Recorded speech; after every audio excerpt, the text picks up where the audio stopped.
देखिए, अजंता की गुफाओं के प्रसिद्ध चित्रों की अगर हम बात करते हैं तो आप यहाँ पर देख पा रहे होंगे, तो अजंता की जो गुफा है उस गुफा में जो भित्ति चित्र बनाए गए हैं उनके विषयों की अगर हम बात करते हैं तो उनका जो विषय है वो अत्यंत ही क्या है, बहुत ही शानदार विस्तृत है। वो बहुत ही शानदार तरीके से उसके उत्कीर्ण किया गया है, या कहें उसको सही तरीके से संजोया गया है। और साथ ही अगर बताएं तो इस गुफा में जो हम कहते हैं अजंता की जो गुफा है, इस गुफा में जो जो बुद्ध के जातक कथाओं का वर्णन, हमने आपसे कहा था कि बुद्ध की जो जातक कथाएं हैं वो 547 क्या है आपके जातक कथाओं का वर्णन हमें देखने को मिलता है। और बुद्ध से संबंधित प्रसंग ऐसे प्रमुख चित्रों में उसको चित्रांकन किया। अब बुद्ध से संबंधित जैसे प्रमुख चित्रणों की अगर हम बात करते हैं भैया, यशोधरा का है, या अलग अलग चीजें आपको देखने को मिलेंगी। जैसे बुद्ध का गृह त्याग है, या फिर पद्म पाणि बोधिसत्व है, या फिर मार विजय है, या बोधिसत्व के बारे में है। तो अलग अलग तरीके से प्रसंग वहां पर दर्शाए गए हैं।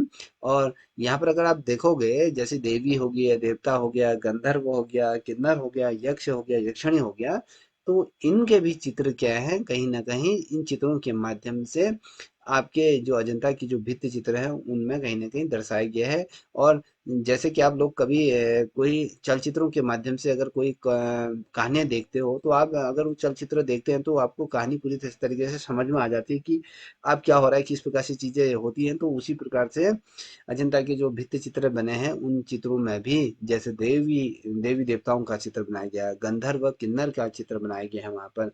इनके वजह से यहाँ पर उनके जो प्रमुख प्रसंग है, यक्ष यक्षिणी हो गया, विधार अप्सराएं होगी, और विविध प्रसंग वहां पर क्या है अंकित किए गए हैं। या देखिएगा कहाँ पर, अजंता की गुफाओं में।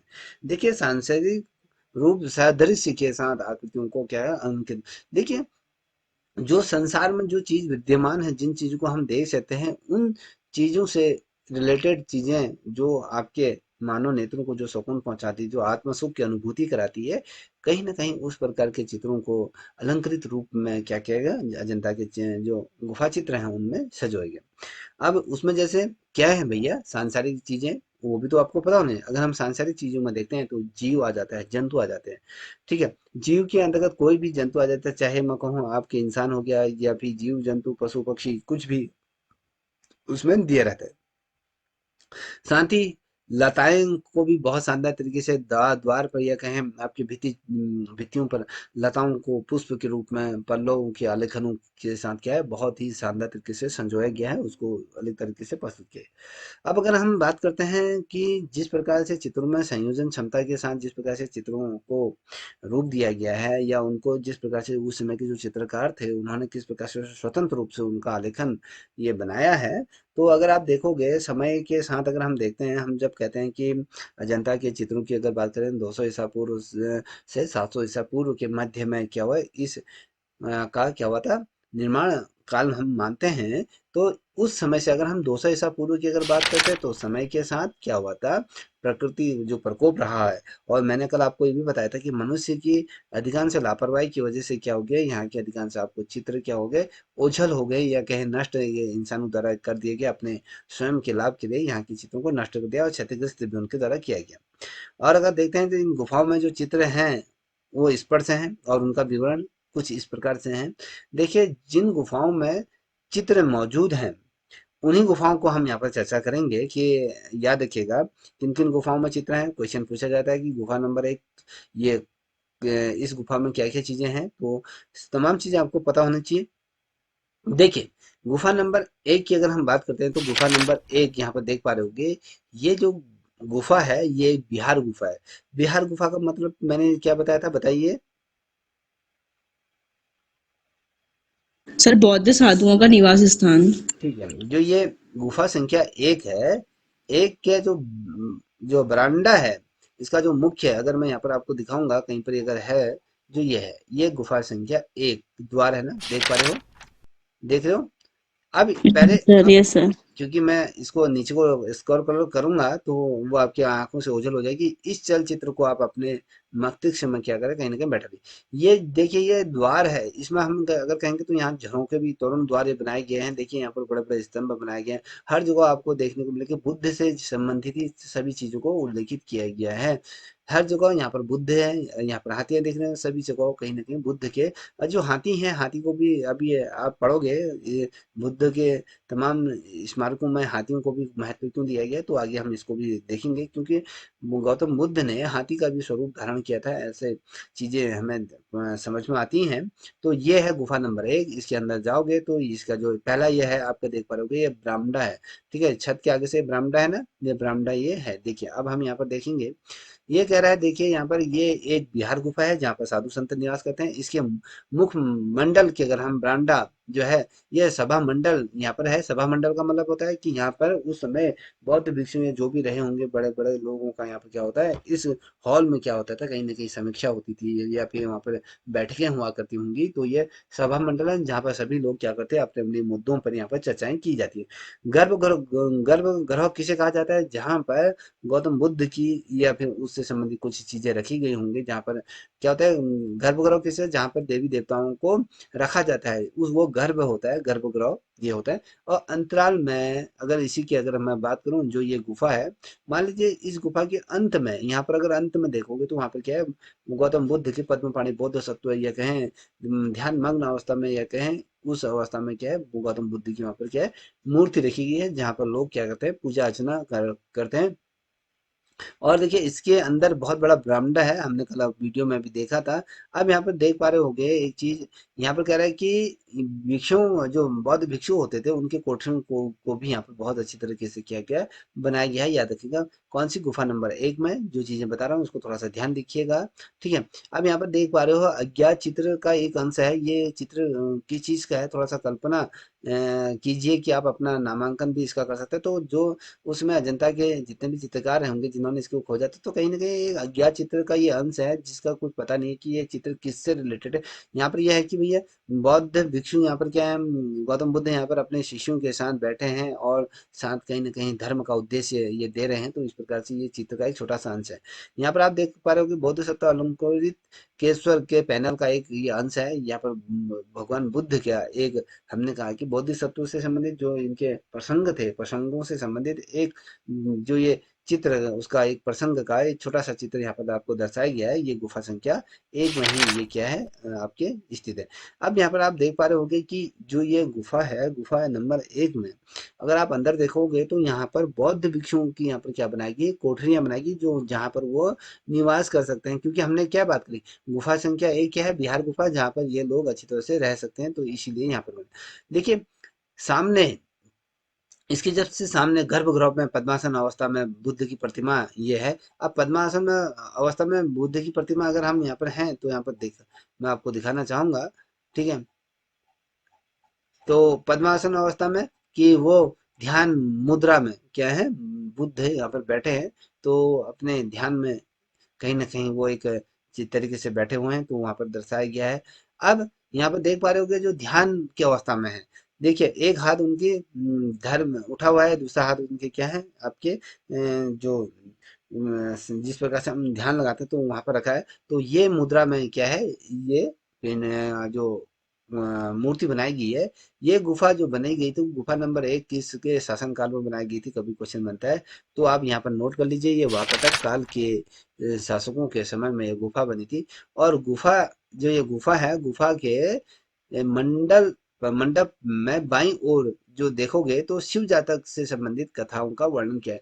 क्वेश्चन क्या बनता है आपका, तो ये देखिए कि क्वेश्चन बनेगा कि अजंता की वो कौन सी गुफा है जिस पर शिव जातक की कथाओं का किया गया चित्रांकन किया गया है। तो आपको पता होना चाहिए गुफा संख्या 1 है। क्वेश्चन क्या बनता है दूसरा, ये देखिए कि शिव जातक की जो कथाओं का जो चित्रांकन किया गया है, अजंता की जो भित्ति किस तरफ, दाएं तरफ बना है या बाएं तरफ बना है, तो आपको पता होना चाहिए वो बाईं ओर। जो गुफा नंबर 1 है उसकी बाईं ओर यहाँ पर क्या है, शिव जातक का ये चित्र बहुत शानदार तरीके से बना है। या देखिए शिव जातक से संबंधित, शिव के परिवार से संबंधित ये चित्र बनाए शिव जातक। ये अगर ये आगे आगे हम पढ़ेंगे इनके बारे में, तो यही यही नंदी की दीक्षा और शंखपाल का चित्र भी यहाँ पर, नंद की दीक्षा देखिए यहाँ पर नंद की दीक्षा और शंखपाल का चित्र किस गुफा संख्या में बना है, तो आपको पता होना चाहिए वो गुफा संख्या 1 है, जहाँ पर जो शंखपाल है साथ ही आपके जो नंद है उसकी शिक्षा दीक्षा का क्या गया है, उसकी दीक्षा का यहाँ पर क्या गया जातक कथाओं का क्या गया वर्णन किया गया, उनका चित्र इस जगह पे बनाया गया है, याद रखिएगा। ठीक है। अब दूसरा जो है यहाँ पर क्या है, जो मंडप है, मंडप में ही महाजनक जातक का चित्र यहाँ पर दिया गया है। महाजनक जातक का चित्र किस, देखिए क्वेश्चन कितने ढेर सारे बनते हुए जा रहे हैं, ये देखिए कि मंडप में ही महाजनक जातक का क्या है यहाँ पर चित्र यहाँ पर उकेरा गया है। इस चित्र में देखिए, अब यहाँ पर थोड़ा सा कथा आ रही है, यहाँ पर देखिएगा। इस चित्र में राजा जो मुखाकृति जो ये चित्र बनाया है महा जनक जातक का अगर हम कहें, तो इस चित्र में जो राजा है, राजा की मुखाकृति में कहीं ना कहीं विराग है, विराग और भाव और विराग किसे कहते हैं, विराग और भाव, मैं विरागी हो गया हूँ, कुछ जानते हो विराग, कि अपने आप में यो खोया हुआ वो विराग, अपने हर चीज से भाव विभोर, सर मोह माया से दूर। हाँ वो मोह माया से दूर, ऐसा भाव किसके मुखाकृति में दर्शाया गया है, वो आपके राजा की मुखाकृति में दर्शाया गया।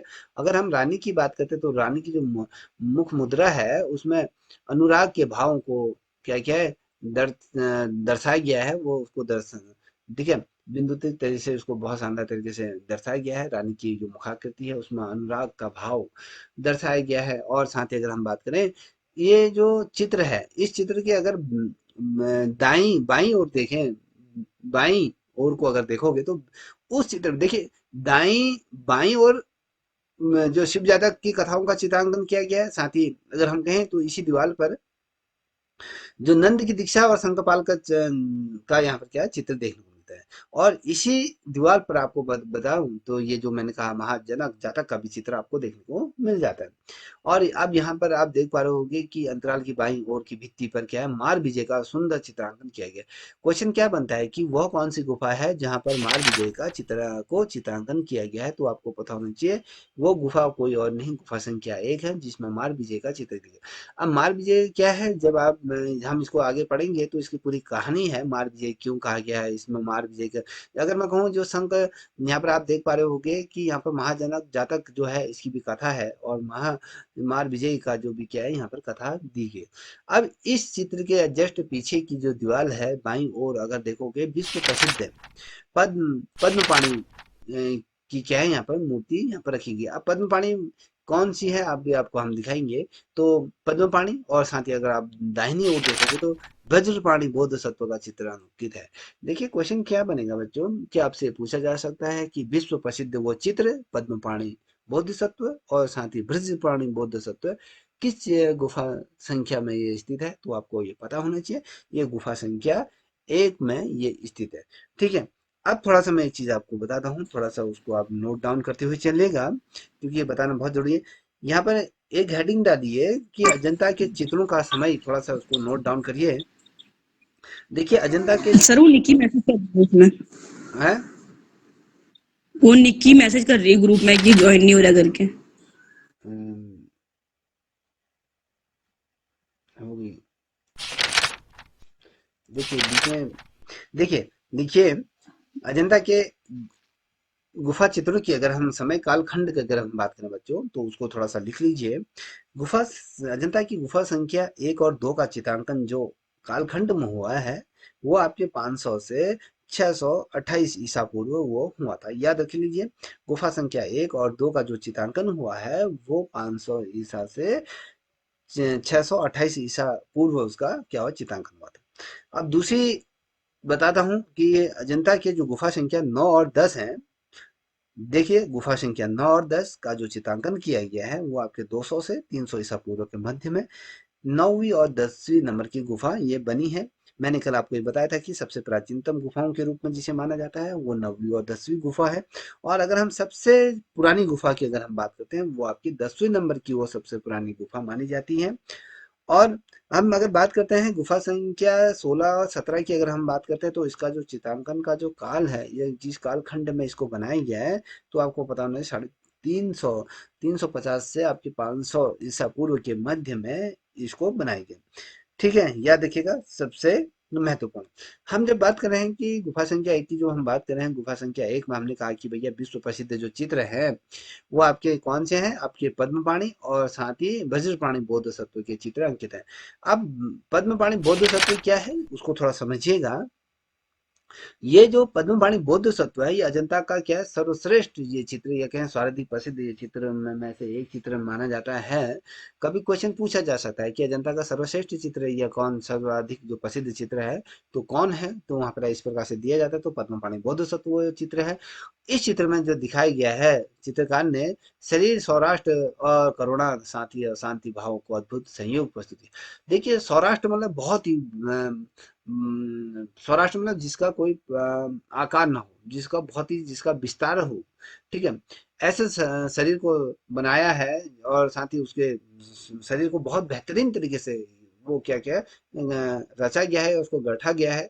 तो उस चित्र में, अगर इस चित्र में आप देखोगे तो कहीं ना कहीं करुणता देखने को मिलती, दया का भाव देखने को मिलता है। और दया का भाव इस चित्र में आपको देखने को मिलता है पद्मपाणि बौद्ध सत्व में। और साथ ही अगर देखते हैं तो कहीं न कहीं शांति के भाव का ये इसमें कहीं न कहीं ऐसा अद्भुत संयोजन आपको चित्र में देखने को मिलता है। अब यहाँ पर त्रिभंगी मुद्रा, तीन भंगी मतलब 3 तरीके से मुद्राओं को यहाँ पर प्रस्तुत किया गया है, त्रिभंगी मुद्रा कहा जाता है। जिसमें आप देखोगे जो आँखें थोड़ा बहुत खुली हैं, अर्ध आँखें खुली, वो देखे खुली हुई भाव, जो नेत्र हैं उसको दर्शाया गया है। रत्न जड़ित मुकुट इसमें आप देखोगे तो कहीं न कहीं मैं इसको दिखाने की कोशिश करता हूँ, ये है। ये गुफा संख्या 1 का ही है, ये जो चित्र है।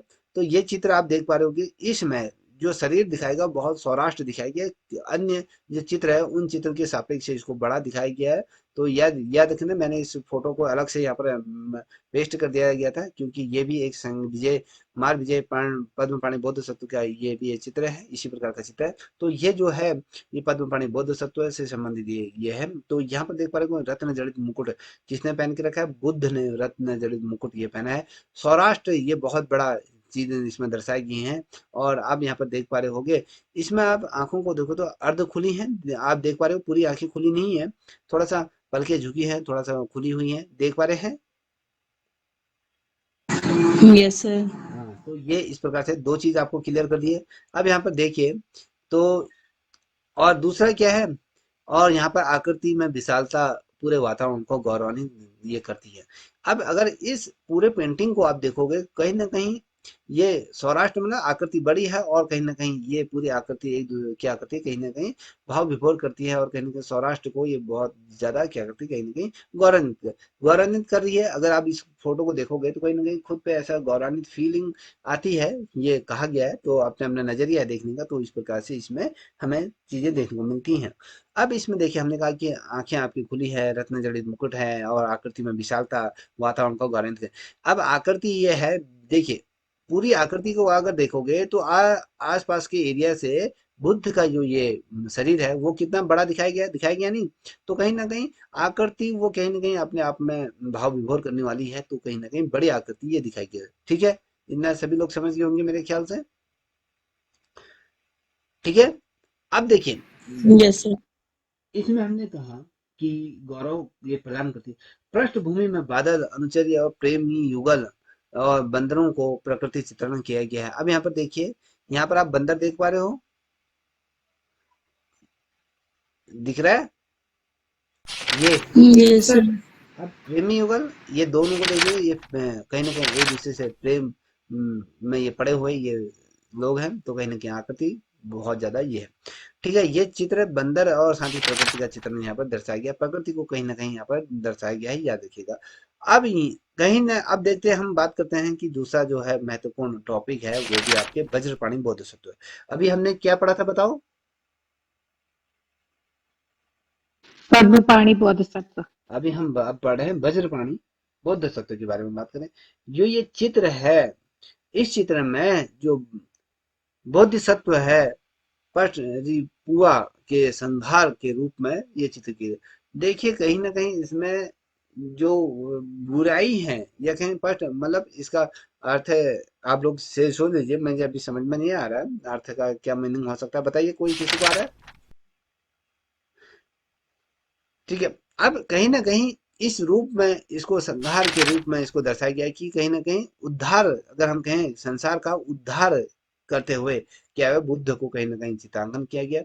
बौद्ध सत्व 3 शिखरों वाला रत्न जड़ित मुकुट इन्होंने धारण किया है। 3 शिखरों वाला मतलब 3 शिखर है, मतलब थोड़ा सा मान लीजिए उठ, यहाँ पर मान लीजिए ये उठा है, थोड़ा सा जो डाउन होगा, फिर इस प्रकार से होता है ना, ये मुकुट इस प्रकार से ये मुकुट होता है, 3 शिखर वाला इस प्रकार से मुकुट बनाया जाता है, तो उसे 3 शिखर का मुकुट कहा जाता है। तो वो मुकुट क्या है, ये पहने हुए इसमें किसमें, आपके पद्म वज्रपाणी बौद्ध सत्व में। अब ही बौद्ध सत्व के 3 शिखर वाला रत्न जड़ित मुकुट इसमें दर्शाया गया है।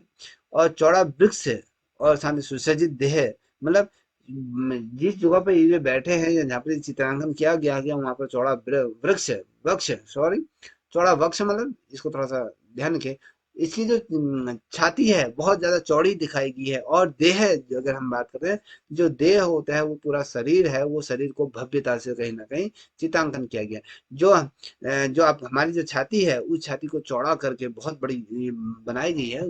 वो जो जिस जो दीवार पे बनाई गई है उसके आकृति के आधार पर उसको बनाया गया होगा, कहीं ना कहीं वो दर्शाया गया है, और शरीर को बहुत शानदार तरीके से सुसज्जित रूप में देह को बनाया गया है, और कहीं ना कहीं उसमें भव्यता हमें देखने को मिलती है। दाई और यहाँ पर आप देखोगे नागरिक फल फूल भेंट करते हुए चित्र देखने को मिल रहा है। यहाँ पर अगर मैंने अभी चित्र लाया नहीं हूँ, अभी चित्र लाऊंगा तो फिर बहुत ज्यादा डिस्टर्ब हो जाता है। तो याद रखिए कि याद रखो कि भैया इसमें जो समाज में जो नागरिक हैं उन नागरिकों को द्वारा जो पद्म पाणि बौद्ध सत्वों को भेंट कर स्वरूप क्या दिया जा रहा है, फल फूल भेंट करते हुए इसमें चित्र दर्शाया गया है। और इसमें अगर हम कहें जो हमारे सांसारिक जो वासनाएं होती हैं उन पर विजय पाने वाले ये वज्रधारी बौद्ध सत्व की मुखाकृति शांत है। देखिए हमारे अंदर अगर हम बात करें कि हम सांसारिक वासनाओं से अभी भी हम कहीं ना कहीं घिरे हुए हैं, आप लोग भी उसके चपेट में हो, सभी लोग, मैं हूँ चाहे आप हो, कोई भी इसको जो वीडियो देख रहा है तो हर कोई इसमें क्या है, सांसारिक मोह माया से क्या है कहीं ना कहीं फंसा हुआ है। अगर आप देखते हैं, आपने शादी करी है, आपके बच्चे हैं, अगर आप पढ़ रहे हो तो अभी इनकी बच्ची रोएगी तो तुरंत उठ के वहां से चले जाएगी। तो अभी आपके घर में आपके पति है, अपनी है, आपकी नौकरी के लिए कहीं ना कहीं आप सांसारिक वासनाओं से कहीं ना कहीं घिरी हुई हो। अब अगर इन चीजों से अगर उठ जाओगे तो वह चाहोगे ना मेरे बच्चे हैं, ना मेरा लिए कोई है, ना माँ बाप है, ना कोई है, ना सांसारिक रूप से आप पूरी तरीके से अपने आप को मुक्त कर देते, तो ये वासनाओं पर आप विजय पा लोगे, ना कोई चीजें हैं आपके लिए, कोई वैल्यू नहीं है। बस आप सिर्फ निरंतर चलते हुए जा रहे हो। जो होते हैं ना, आज की डेट में अगर हम देखते हैं, जो बड़े बड़े धर्म के दुकानदार जो अपनी दुकान खोले बैठे हैं, चाहे वो कथावाचक हो, चाहे वो धर्म गुरु हो, आज तो उनके रूप में अगर हम देखें तो वो एक कहीं ना कहीं बहुत बड़ा व्यापार वो चलाते हैं, अरबों रुपए की संपत्ति उन लोगों के पास होती है। मगर असली जो साधु या संत की अगर हम बात करते हैं, जो वही है जो वासनाओं से, ये संसार की उन तमाम सुख सुविधाओं से परिपूर्ण है। वो ये नहीं सोचता है कि शाम को मुझे रहने के लिए होटल चाहिए, वो अगर वो पेड़ की छांव के नीचे भी सो जाएगा, वो बिना भूखे भी सो जाएगा। तो ये होता है सांसारिक चीजों की जो वासनाएं हैं, वासनाओं पर ही विजय प्राप्त कर लेता है। अगर हम कहते हैं योगी आदित्यनाथ की अगर हम बात करते हैं, यूपी के जो सीएम है, वो बेशक एक साधु के रूप में एक राजा वो है, क्योंकि वो बिना सुरक्षा के नहीं रह सकते, वो बिना सत्ता के नहीं रह सकते, उनको सत्ता चाहिए। अगर वो मठ के वो उनके पास बड़ा मठ था तो वहां पर भी वो रह सकते, मगर नहीं, वो साधु होने के बाद वो जो वासनाएं हैं उन वासनाओं पर वो विजय नहीं पा पाई। व्यक्ति का कुंवारा रहना ही इस चीज का प्रतीक नहीं होता है कि वो वासनाओं से उसने वासनाओं पे विजय प्राप्त कर लिया है। ऐसा नहीं होता है कि अगर उन्होंने शादी करी भैया और सुख सुविधाओं का भोग तो कर रहे हैं ना। आप अगर वो साधु हैं तो वो अगर उनको कहीं पर जाना है, वो चौपर में उड़ के जाएंगे। अगर कहें जेड प्लस की सुरक्षा है, एक ही साथ जब वो चलते हैं तो उनके पीछे हजारों के 2 3 250 के जो गार्ड होते हैं उनको सुरक्षा प्रदान करते हैं। तो वासनाओं से अभी भी वो उन्होंने विजय नहीं प्राप्त करी। तो वासनाओं से कौन विजय प्राप्त कर रहा है, जो दीन दुनिया की वो सुख सुविधाएं, वो हर चीज से वो अपने आप को परिपूर्ण कर देता है, उसको कहते हैं कि वासनाओं से उसने क्या कर लिया, विजय प्राप्त कर लिया। तो यहाँ पर आप अगर देखते हैं तो वज्रपाणी वो बौद्ध सत्व है, वो बुद्ध वो वो व्यक्ति विशेष है जिन्होंने वासनाओं से परिपूर्ण होकर क्या कर दिया, अपने आप को विजय प्राप्त कर लिया। और जो इनका जो चित्र बना है उसमें वज्रधारी उसे कहा जाता है। सभी चीजों पर उसने विजय प्राप्त कर ली है, तो बौद्ध सत्व उनको प्राप्त होगा। बौद्ध सत्व का मतलब क्या होता है, याद बता देता हूँ। बौद्ध सत्व हम बार बार जिक्र कर रहे हैं बौद्ध सत्व का, तो किसी बच्चे ने ये नहीं पूछा कि बौद्ध सत्व किसे। जब बौद्ध सत्व वो होता है जब ज्ञान की प्राप्ति हो जाती है, उस अंश का हमें जब ज्ञान प्राप्त होता है उसे ही बौद्ध सत्व बोला जाता है। ठीक है, याद रखिएगा। हमें जब अपने ज्ञान के भगवान बुद्ध को हम कहते हैं, तो बुद्ध को जब बौद्ध सत्व जब उनको प्राप्त हुआ तभी जाके उनको ज्ञान का प्रचार प्रसार उन्होंने जिस प्रकार से किया। तो कहीं ना कहीं जब उनको बौद्ध सत्व की जब उनको प्राप्ति होगी तो कहीं ना कहीं उनकी जो मुखाकृति शांत है, शांत किसी चीज का दिव्य, और साथ ही वो विराट है, उनके चेहरे में दिव्यता है, शांति, वो विराट है। ये चीजें इसमें दर्शाई गई हैं। अब यहाँ पर देख पा रहे होगे इसमें जो, अगर अब हम अन्य चित्रों की अगर बात करते हैं, तो वास्तविक का जो चमत्कार है अगर हम कहें, चमत्कार साथ ही चपले जातक की प्रमुख कथाएं हैं। और साथ ही अगर इसमें देखते हैं तो गर्भगृह की अगर हम बात करें, जहाँ पर बुद्ध पद्म पाणी बुद्ध सप्त अवस्था में कहें वज्र एक ध्यान अवस्था में जो बैठे हैं, तो वहां पर बुद्ध की मूर्ति जो पद्मासन में बैठे हैं, कि एक हाथ उनका काहुनी में है, दूसरा हाथ उसके आशीर्वाद की मुद्रा में वो उठा हुआ है, तो उसे पद्म पाणी बौद्ध सत्व या वो कहा जाता है। तो ये आकृति बुद्ध के 5 शिष्य के रूप में उसे दर्शाया गया है। ठीक है, साथ में जो ये चित्र बनाए गए हैं उसमें जो आकृति दर्शाई गई है उसमें बुद्ध के कितने शिष्यों को दर्शाया गया है, 5 शिष्य वो दर्शाए गए। चक्र साथ ही हिरण को भी निपुणता से उसमें क्या उत्कीर्ण किया गया है। 5 शिष्यों को तो दर्शाया गया है, उसमें जो चक्र है, जो अगर मैं कहूँ जो बुद्ध के पीछे जो आभा मंडल हम जिसे कहते हैं, तो उसको दर्शाया गया है। साथ ही जो सभा मंडल है, मंडल के तीसरे खंभे पर 4 क्या बनाए गए हैं, 4 हिरणों को इस प्रकार से बनाया गया है कि उनके शरीर पृथक पृथक होते हुए भी मुखाकृति एक है। याद रखिए, जो हिरण के शरीर की विभिन्न मुद्राओं को कहीं ना कहीं शांति संगत पूर्ण ये प्रतीत होती है। देखिए, जो यहाँ पर जो खंबा है, जो पिलर है, उस पिलर में हिरणों को भी कहीं ना कहीं उकेरा गया है। हिरणों को इस प्रकार से बनाया गया है उसमें कि भैया वो शरीर से बेशक वो पृथक है, अगर आप देखोगे शरीर का जो हिस्सा है उनका अलग अलग तरीके से उसे पृथक किया गया है, जैसे उनकी मुखाकृति है।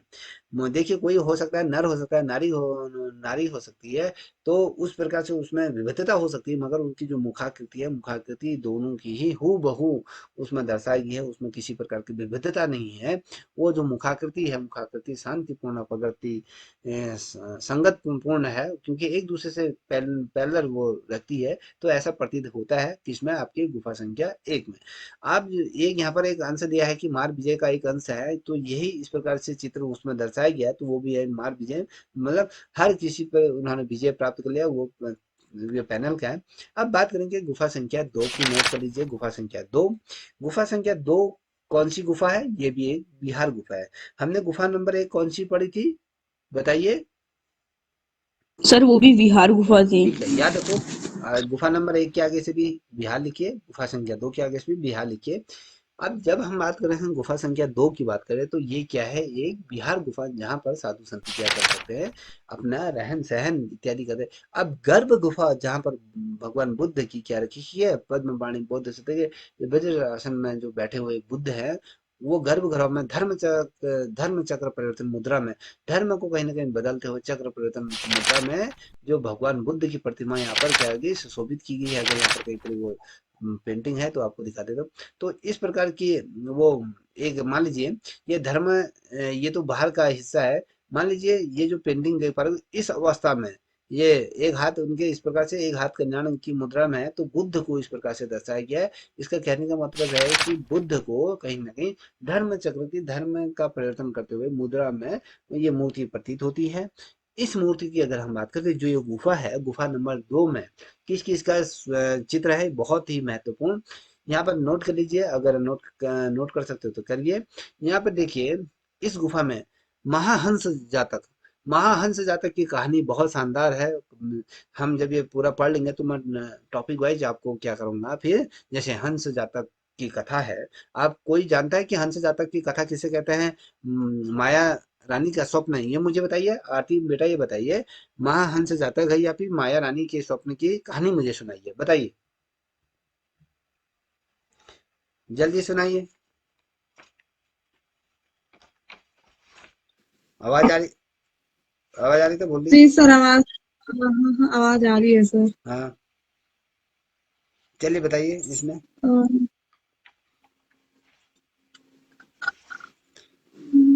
जिसे आता है वो बताओ।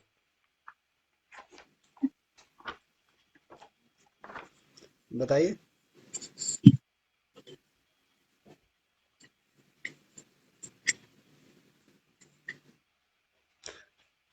कोई बताएगा या शांत ही रहोगे? सर मुझे तो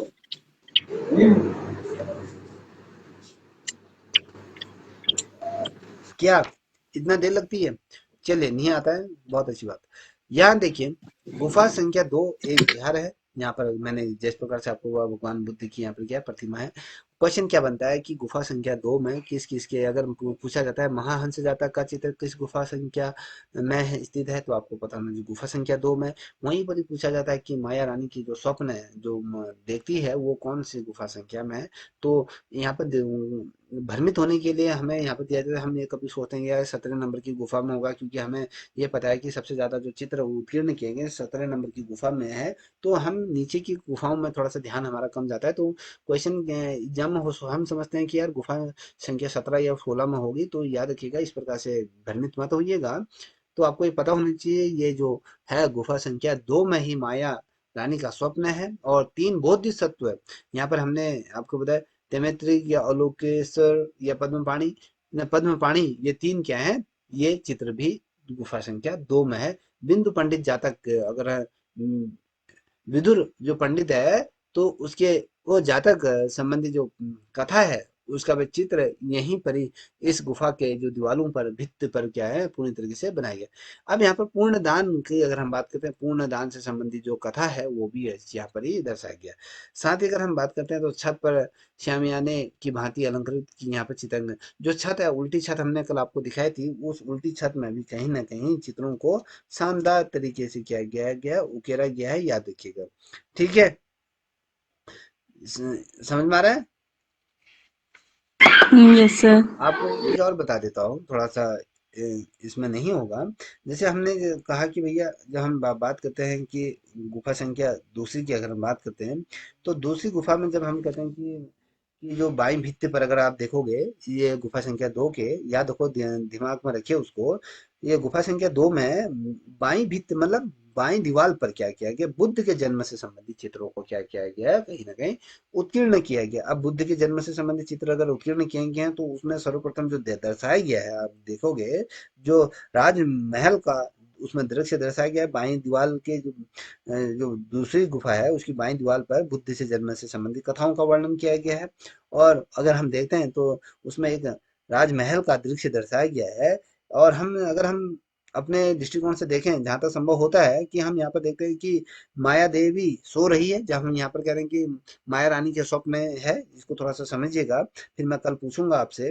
तो यहाँ पर जहां तक मुझे लगता है कि वो माया देवी सो रही है और उसके पास 2-3 दासियां बैठी हैं। ये चित्र ऐसा दर्शाया गया है कि माया रानी सो रही हैं, उनके आसपास 2 दासियां बैठी हैं। और यहीं पर ही दूसरा दृश्य यहाँ पर दर्शाया गया है कि वहां पर तुलसी करके स्वर्ग में बोधिसत्व को प्राप्त करने के लिए ये चीजें हैं। और सिंहासन की दोनों ओर, इसी चित्र में दिखाया गया है कि सिंहासन के दोनों ओर मकर की आकृति बनाई गई है। और साथ ही इसमें एक एक अन्य दृश्य भी दर्शाया गया है, एक दृश्य बनाया गया है जहाँ महा माया और और महामाया, और साथ ही अगर मैं आपको बात करूं, शुद्धोधन करके है, उसका भी चित्र कहाँ बना है, आपकी गुफा संख्या 2 में। क्वेश्चन क्या बनता है कि महामाया और साथ ही शुद्धोधन का जो चित्र है, जो बना है, वो किस गुफा में बना है, तो वो गुफा संख्या 2 में है। अब अगर हम बात करते हैं स्वप्न की, अगर हम चर्चा कर रहे हैं, तो उसके बारे में थोड़ा सा मैं आपको बता दूं। इसके अंतर्गत अगर आप देखोगे, जो राजा है, दंपति और दासियां भी इसमें दर्शाया किया। कहने का मतलब है कि जो राजा है, दो दंपति, दासियां, उसमें चित्रांकित की गई है, जिनमें अगर आप देखोगे जो उनके भाव हैं, जो भाव भंगिमाएं हैं, भाव भंगिमाएं मतलब जो व्यक्ति जैसे इसकी जो मुद्राएं होती हैं चेहरे की, तो उसको बहुत सुंदर तरीके से इसमें दर्शाया गया है। और एक दृश्य आपको यहाँ पर और देखने को मिलेगा, इसमें रमणी आकृति का एक खंबा को एक सहारे के रूप में खड़ा किया गया है, जैसे कि कोई वहां पर किसी चीज की गणना कर रहा हो। ये आकृति इस प्रकार से दर्शाई गई है, तो आपको पता होना चाहिए। देखिए, गुफा संख्या अगर हम 2 की गई है, ये तमाम चीजें जो अभी आपको मैंने बताया कि वो बहुत शानदार तरीके से है। और इसमें एक दृश्य है, मेरे को याद आ रहा है, एक दृश्य है कि उसमें एक साल वृक्ष में डाल पकड़े हुए माया देवी का चित्रांकन किया गया है। जैसे आपने पुराने गानों में एक गाना सुना होगा, साल भंगिमा उसको कहा जाता है। कहते थे कि टेलीफोन करती है, मेरे पिया गए रंगून, वहां से किया है टेलीफोन, वो अपने विरह को कहीं ना कहीं दर्शाती है कि मेरे पति जो हैं रंगून गए हैं, तो वहां से उनका फोन आया, बहुत ही इतनी ज्यादा याद आ रही है, मैं व्याकुल हूँ उनकी विरह में, मैं अपने आप को वेदना वो क्या करती है फोन के माध्यम से कहीं ना कहीं दर्शाती है। अगर आपने ये गाना सुना होगा, तो इस गाने को आप कभी देखना, सुनना और उसको देखना भी, तो कहीं ना कहीं आपको वो चीज जो मैं चीज कह रहा हूँ, तो वो चीज का कहीं ना कहीं आपको अनुभव हो जाएगा। इसमें एक चित्र आता है साल भंगिमा जिसे कहते हैं, एक वृक्ष की डाल को पकड़ी हुई माया देवी क्या करती हैं, उसको हिला रही है कहीं ना कहीं, वो स्व देख सोच रही है कि अपने प्रीतम को ये सोच रही है। ऐसा हम कह सकते हैं कि भैया वो किसी ग्रह में है, किसी चीज में वो है।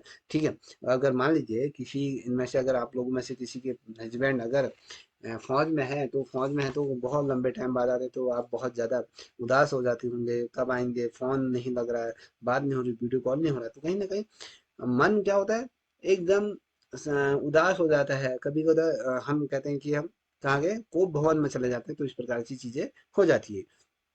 तो इसमें ऐसी दृश्य दर्शाया गया है कि भैया साल का वो वृक्ष की डाल पकड़े हुए माया देवी का चित्र को शानदार तरीके से चित्रांकन किया गया है।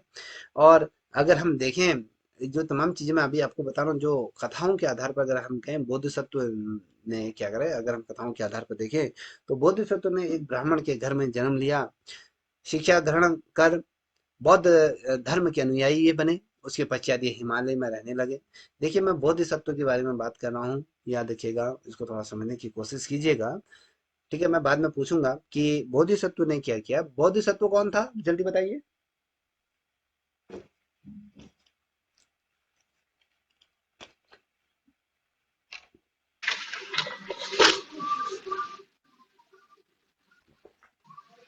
जब मनुष्य को ज्ञान की प्राप्ति हो जाती है तो उसको बोधिसत्व कहते हैं।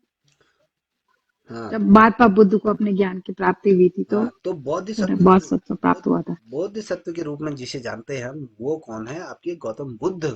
ठीक है, मैंने महात्मा बुद्ध। आपको अर्थ बताया था कि ये चीज कहा जाता है। हम जब बोधिसत्व की बात करते हैं, तो ये सोचिए कि हम महात्मा बुद्ध के बारे में बात करें।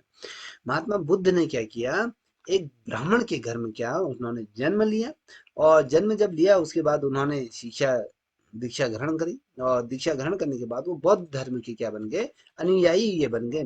क्योंकि जन्म लिया है, तो बौद्ध धर्म को आगे बनाने के लिए उन्होंने बौद्ध धर्म के क्या बने, वो अनुयायी बने। उसके पश्चात कुछ समय पश्चात वो कहाँ रहे, हिमालय में रहने लगे। और उसके कुछ समय बाद वो हिमालय से आपके काशी रहने के लिए चले आए, जहां पर एक क्या था, एक बाग था, बाग में उनके रहने के लिए क्या किया गया, तो वहां पर व्यवस्था की गई थी, क्योंकि उन्होंने बौद्ध सत्व की उनको प्राप्ति हो गई थी। तो जहां एक दिन क्या हुआ, वहां के राजा उपवन में क्रीड़ा के लिए अपनी रानियों के साथ, वो नित्यांगनों के साथ वहां गए। होता है ना कि राजा क्या करता है, जिस बाग में, बाग का मतलब गार्डन में, जहां इनके लिए रहने के लिए व्यवस्था की गई थी उस समय के लोगों ने, तो वहीं पर ही क्या हुआ, इसी बाग में उस टाइम पे जो राजा था, राजा की अपनी पत्नी के साथ क्या है, शाम को मॉर्निंग वॉक घूमने के लिए, क्रीड़ा करने के लिए, खेल करने के लिए आया। और साथ ही उसकी दासियां भी होती हैं, जिनको हम नित्यांगना भी कह सकते हैं, तो वो साथ में थे।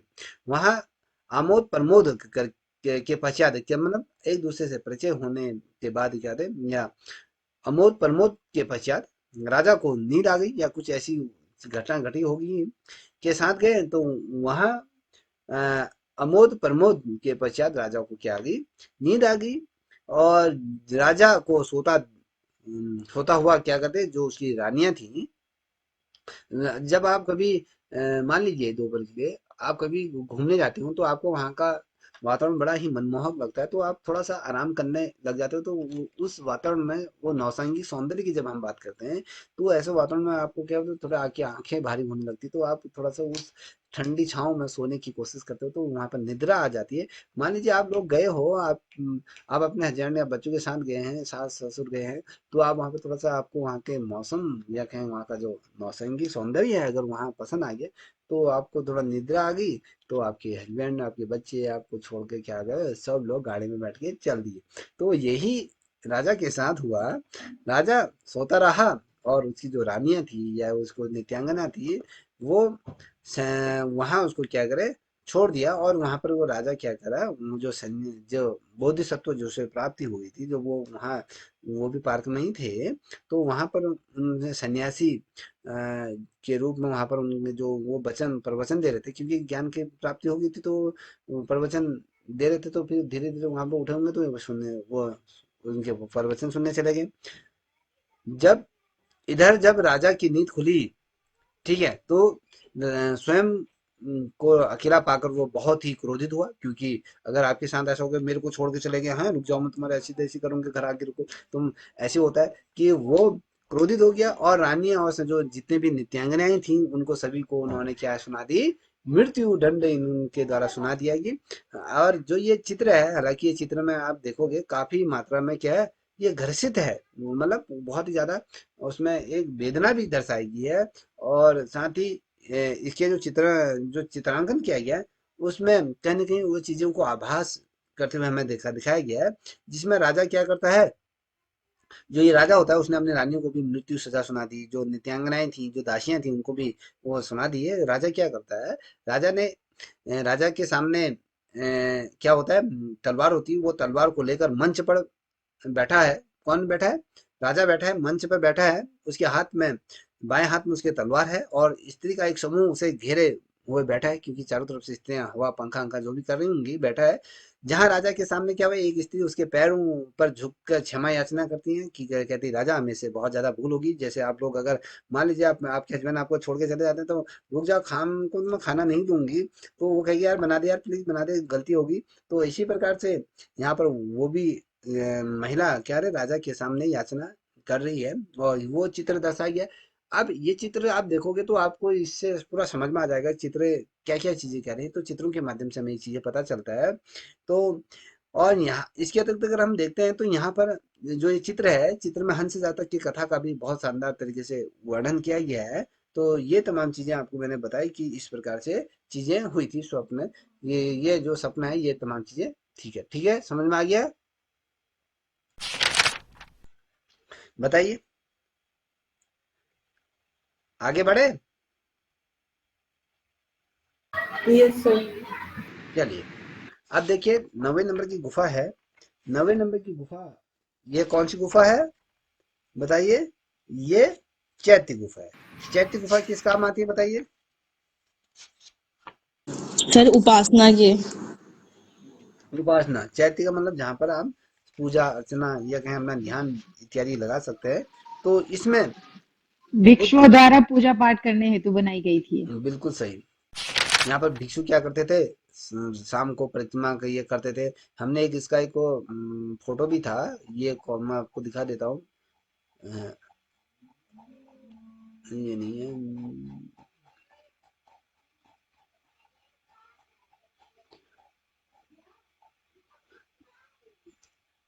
ये देखिए शंख जातक, जो शंखपाल जातक कथा का एक अंश है, गुफा संख्या 1 में ये दर्शाया गया। देखो इसमें भी शरीर मैंने कहा ना, सौराष्ट्र दिखाया गया है, प्रेमी युगल दिखाया गया है, इस प्रकार से तमाम चीजें दर्शाई गई हैं।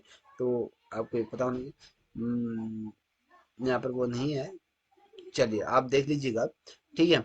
अब हम जो बात कर रहे हैं वो कौन सी गुफा की बात करें, गुफा संख्या 2। आपने जैसा कहा कि यहाँ पर जो बौद्ध भिक्षु थे, जो मॉन्क थे, वो क्या करते थे, यहाँ पर पूजा अर्चना किया करते थे, और बिहार गुफा में वो रहा करते थे। ये गुफा है 90 नंबर की जो गुफा है, इसमें बुद्ध की मूर्ति नहीं है, याद रखिएगा, बुद्ध मूर्ति नहीं। कभी क्वेश्चन क्या बनता है, देखिए क्वेश्चन भी आप नोट डाउन करते हुए चलिएगा कि वो कौन, अजंता की वो कौन सी गुफा है जिसमें बुद्ध की मूर्ति नहीं है, तो वो गुफा संख्या 9 है। जो सबसे 9वीं और 10वीं गुफा मैंने कहा थी सबसे प्राचीनतम गुफा है, और अगर उससे भी प्राचीन गुफा की अगर बात करते हैं वो 10वीं नंबर की गुफा है। देखिए इसमें क्या है, बुद्ध की मूर्ति नहीं है, केवल स्तूप है। स्तूप का मतलब जानते हो, स्तूप किसे कहते हैं, जल्दी बताइए, चलो बताओ, एकदम शांत मत रहो, फटक से आंसर दो। सोनी बताइए स्तूप किसे कहते हैं।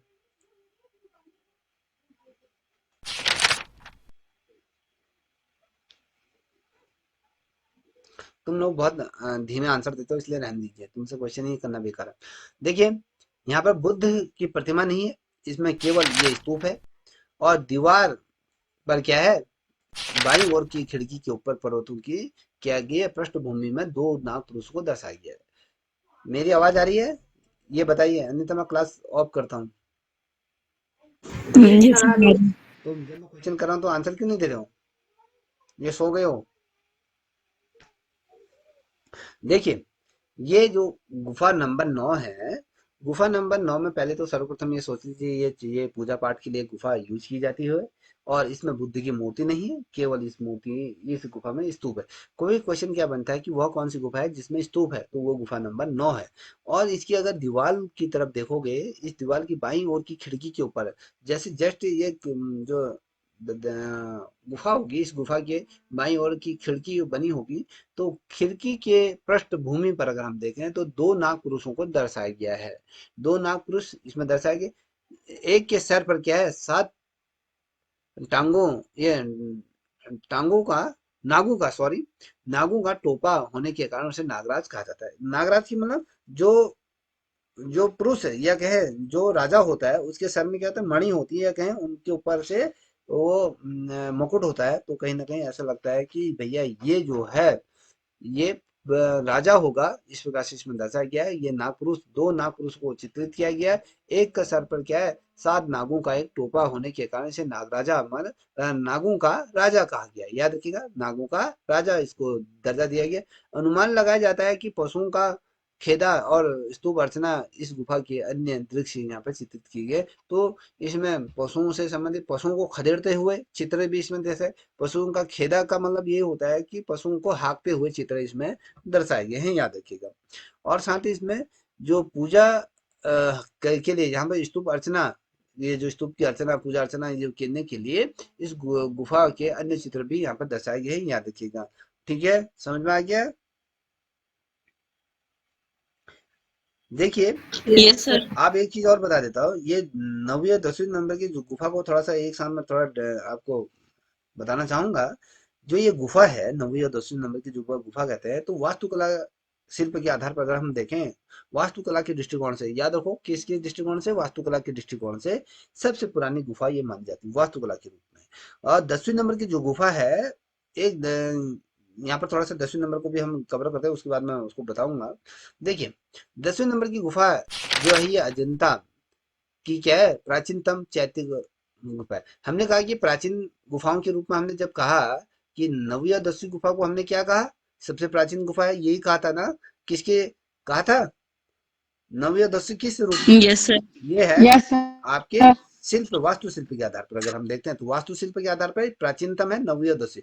अगर हम कहते हैं अजंता के दृष्टिकोण से अगर देखते हैं, तो सबसे प्राचीनतम गुफा आपकी 10वीं नंबर की गुफा है, याद रखिएगा।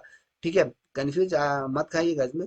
जो ये चैत्य गुफा है, चैत्य गुफा ये भी चैत्य है, 9वीं या 10वीं चैत्य गुफा, यह सबसे अधिक गहरी और साथ ही ऊंची है। सबसे ज्यादा गहरी खोदी गई गुफा कौन सी है, क्वेश्चन पूछा था, तो वो आपकी आपकी गुफा नंबर 10 है, सबसे गहरी खोदी गई है और ऊंची भी है। इस गुफा में स्तूप पूजा, श्याम जाता हुआ, छंद जाता हुआ भिक्षु, और साथ ही आपके बुद्ध के चित्रों यहाँ पर मौजूद है इस गुफा में।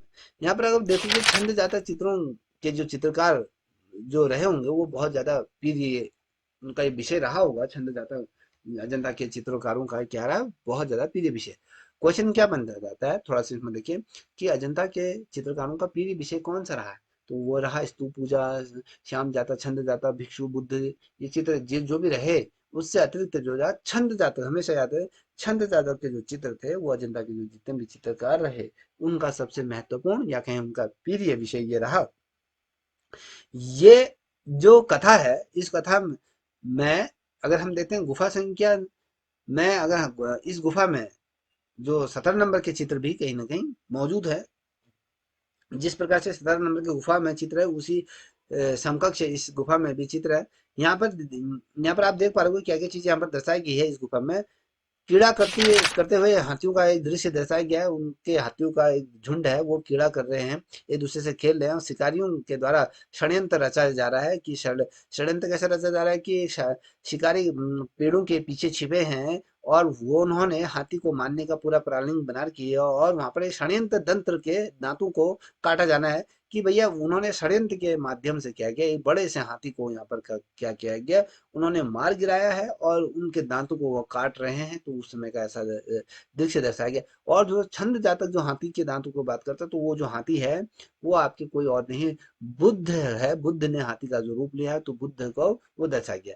और यहाँ पर कांवर में छहों दांतों को ले जाया जाना का भी है। और साथ ही यहाँ पर ये तमाम चीज दर्शाया गया है। और यहाँ पर एक चित्र दिखाया गया है, रानी रानी को बेहोश होते हुए दर्शाया गया है, रानी मूर्छित होने का भी दृश्य यहाँ पर दर्शाया गया है।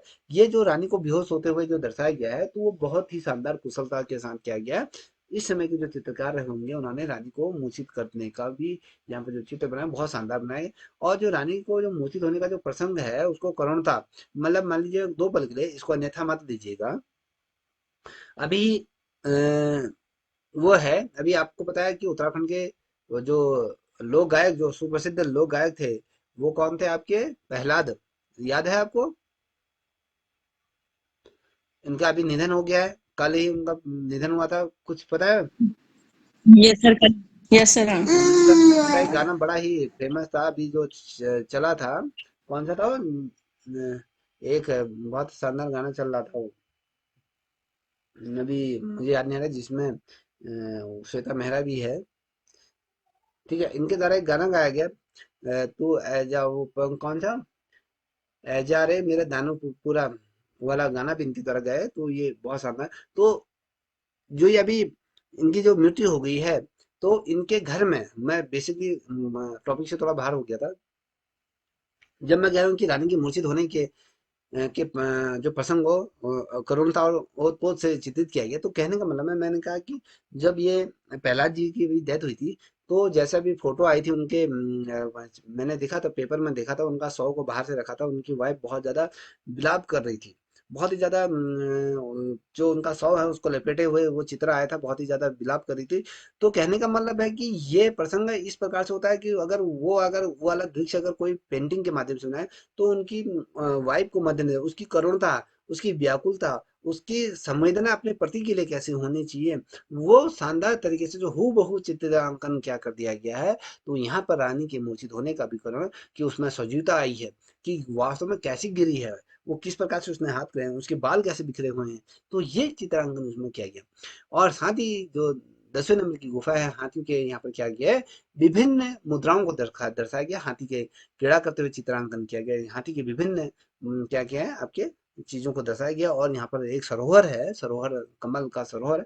यहाँ पर इस सरोवर में कमल के फूल पुष्प खिलते हैं। और साथ ही अगर हम देखें तो वृक्षशालाओं को अत्यंत स्वाभाविक तरीके से है कि बीच में आपके कमल के फूल खिले हैं, साथ ही चारों तरफ आपके जो लताएं हैं, साथ ही जो वृक्ष हैं, वृक्षों को बड़ी सजीवता के साथ इसको दर्शाया गया है। याद रखिएगा, ये था आपका गुफा नंबर 10। अब मैं इन दोनों को लेकर चल रहा हूँ, इसको भी थोड़ा सा ध्यान से सुनिएगा। जब मैं बात कर रहा हूँ कि 10वीं गुफा में जो स्थित एक, मैंने कहा शिलालेख है, शिलालेख में विद्वान क्या कहते हैं, ये जो कुछ लोग जो उस समय के जो विद्वान रहे होंगे, वो कहते हैं कि भैया जो ये शिलालेख मिला है वो दूसरी शताब्दी का, कहते हैं कि ये दूसरी शताब्दी का होगा। और 9वीं और 10वीं जो गुफा है, काफी हद तक अगर हम देखें किसके सिमिलर है, आपके गुफा नंबर किसके 17 की हमने बात करी, तो उस प्रकार से इसमें देखी जाए, क्योंकि उनमें उनकी जो वास्तुशैली है या उसका एक समान जिस प्रकार से चीजें प्रयोग में है, जैसे उसमें समकालीन चित्रों को बनाया गया कहीं ना कहीं वो चीजें। जब मैं बात कहा कि अब इसमें आपसे मैंने ये कहा कि यहाँ पर देख पा रहे होंगे कि आदि चित्र छंद जातक के हमने बात करी थी। तो गुफा नंबर 10 में जब हम बात करते हैं छंद जातक का चित्र, विश्व प्रसिद्ध ये चित्र है। यहाँ क्या है, यहाँ वन के कई सुंदर दृश्यों को भी, जो ये छंद जातक की चित्र बना रहा हूँ, तो इसमें क्या किया है, वन के ऐसे जो वन है, वन के बहुत शानदार चित्र यहाँ पर कहीं उन दृश्यों को चित्रांकन किया है। और जिसके बीच में क्या है, बोधिसत्व कमल वन में गजराज छंद के रूप में क्या है, रेखांकित है। जो ये हम कह रहे हैं कि इसमें बोधिसत्व कमल के रूप में, कमल कमल के वन के रूप में, जो गजराज है जो आपके बुद्ध के रूप में, उसको क्या किया, वो छंद के रूप में उसको चित्रांकन और रेखांकन किया गया है। और जो ये चित्र है बच्चों, अजंता को कथा को अगर हम बात करें, तो कहीं ना अजंता के जो चित्र हैं वो बहुत ही शानदार तरीके से उसको चित्रित किया है। अब मैंने कहा था यहाँ पर हाथियों का एक झुंड क्या है, क्रीड़ा करते हुए खेल करते हुए दिखाई गया है। इन हाथियों में से एक हाथी क्या है, बहुत ही ज्यादा भव्य और साथ ही विशालकाय इसमें दर्शाया गया है। दूसरी ओर अगर हम देखें, दूसरे भाग में अगर हम देखते हैं तो लेटी हुई रानी के साथ राजा का भी क्या है उसको चित्रांकन किया गया है। और साथ ही अगर हम बात करें तो इसी में इसके अगले भाग में अगर देखें, सोन नृत्य शिकारी का छंद जातक दर्शाया गया है कि हाथी के दांत को काटते हुए फिर उसको कवर करते हुए के 6 दांतों को ये ले जाने का दृश्य दर्शाया गया है। और जब ये 6 दांतों को ले जाने का दृश्य दर्शाया गया है तो उसके पश्चात क्या होता है, जो महल है, जो राजमहल है, राजमहल में रानी को मूर्छित होने का भी यहाँ पर दृश्य दर्शाया गया है। ये जो चित्र है, इन चित्रों में एक विशेषता हमेशा ये रही है कि इन चित्रों की जो पृष्ठभूमि जो हमेशा रही है उनमें कहीं न कहीं वृक्षों को यथार्थ रूप में कहीं न कहीं से दर्शाया गया है। और इसी गुफा में अगर हम देखते हैं तो कहीं न कहीं श्याम जातक कथा का भी कहीं न कहीं वर्णन देखने को हमें मिलता है। क्वेश्चन क्या पूछा जाता है कि श्याम जातक कथा का चित्रांकन या वर्णन किस गुफा में मिलता है? वो गुफा नंबर 10 में मिलता है। और जो 10वीं नंबर की जो गुफा है, मैंने बेसिकली अभी आपसे कहा था कि भैया जो भगवान बुद्ध है, बुद्ध की जो ये है, ये यहाँ पर जो खंबे हैं, खंबों पर क्या किया है, जो 10वीं नंबर की गुफा है, जो खंबों पर जो आधारित है, ये जो उसको बेच दिया गया है, ठीक है, तो उन खंभों में भगवान बुद्ध की क्या है, कई ऐसी आकृतियों को खड़ी मुद्रा में बनाया गया है। और इसमें जो उनकी आंखें हैं सहज रूप में करुणता का भाव कहीं ना कहीं दर्शाती है। ये कहीं ना कहीं आपको ये बताना, मैंने आपसे यहाँ पर देखा 17वें नंबर की यहाँ पर गुफा की मैंने बात करी और 16वें नंबर के मध्य में ये गुफा आती है, ये याद रखिएगा।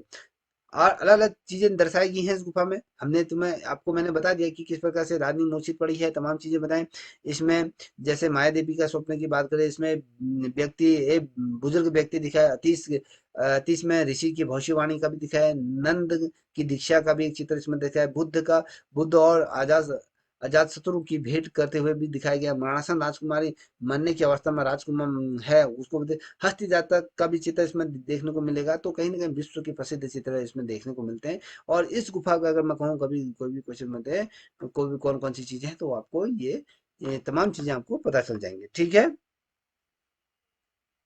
समझ में आ रहा है? अब बात करते हैं 16 नंबर की गुफा। 16 नंबर की गुफा को देखिएगा, यहाँ पर क्या है, इस गुफा की ओर जाने वाली जो सीढ़ियां हैं, इन सीढ़ियों में दो हाथियों को क्या है उत्कीर्ण किया गया है। अगर यहाँ पर कहीं भी चित्र है तो अभी हम देने, मान लीजिए ये ये मान लो ये क्या है आपका जो गुफा नंबर, जो हमने कौन सी गुफा की बात कर रहे हैं, 16वीं गुफा की बात कर रहे हैं ना। तो इसके यहाँ पर एक हाथी यहाँ पर दर्शाया गया होगा, एक हाथी यहाँ पर दर्शाया गया, इसके अंदर जाने से पूर्व पहले क्या होता है, हाथी को यहाँ पर दर्शाया गया है, या देखिएगा। देखिए गुफा नंबर 16 में हमने कहा कि जब ये गुफा है, इस गुफा के अंदर अगर आप अंदर को जाओगे तो इस गुफा के अंदर जाने की जो सीढ़ियां हैं उसके मार्ग में दो हाथियों को उत्कीर्ण किया। कभी क्वेश्चन बनता है वो कौन सी गुफा है जिसकी सीढ़ियों में दो हाथियों को क्या रखा है, उत्कीर्ण करके रखा गया है, तो वो गुफा नंबर 16 है। और प्रवेश स्थान अगर हम जब जैसे हम इस गुफा में एंटर करते हैं तो वहां पर हमें राज जो नागराजा है, जो नागराज है, नागों का राजा है, उसकी मूर्ति हमें देखने को मिलती है। और हस्ती जातक प्रसंगों का भी क्या कहीं ना कहीं हमें देखने को मिलता है। हाथी के रूप में जो बोधिसत्वों का बलिदान की कथा यहाँ पर दर्शाई गई है। एक कथा है, आपको मैं इसमें सुनाता हूँ। ये कथा क्या है, इस कथा में जो हस्ती जातक प्रसंग का चित्र है, बहुत से एक बार क्या होता है, एक ये बहुत विशालकाय हाथी के रूप में ये क्या होता है, ये बुद्ध क्या बोलते हैं रास्ते में लेटे रहते हैं, या कहीं जो लोग क्या करते हैं बोधिसत्व का बलिदान की कथा जो कहते हैं, तो उसमें एक हाथी का लोग क्या करते हैं उसको मार देते हैं, या कहें उसके दांतों को काट ले जाते हैं, भगवान बुद्ध के रूप में होते हैं वो उसको। ये जो शिकारी होते हैं, शिकारी क्या करते हैं बहुत ज्यादा उनको पैसे की जरूरत होती है, तो वो क्या कहते हैं अपना बलिदान दे देते हैं। तो उनको अपने हाथ दांत काटने के लिए उनको गला जो भी चीजें काट दी होंगी वो काट, तो रास्ते से कुछ लोग गुजर रहे होंगे, कुछ लोग भूखे प्यासे लोग गुजर रहे होंगे।